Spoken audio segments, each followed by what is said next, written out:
L'individu, j'avais besoin de le traduire vraiment par le visage. Donc j'ai eu un premier, on va dire, tout un cycle de travail qui était très orienté sur le visage et sur le regard particulièrement.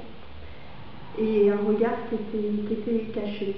Donc une quête de l'humain, de compréhension, leur identité en anonyme.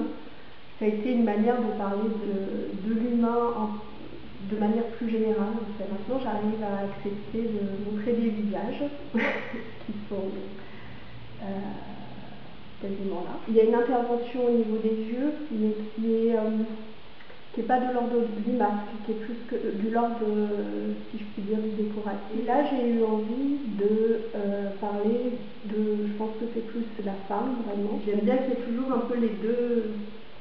C'est pas une lecture simple en fait, parce qu'il y a quelque chose d'aérien qui peut être relativement confortable, léger, et en même temps il y a le format carré qui donne l'idée d'espace limité, donc les cages. Dans le corps de ces femmes, on ne sent pas vraiment une envolée, alors qu'il y a cette idée de plume.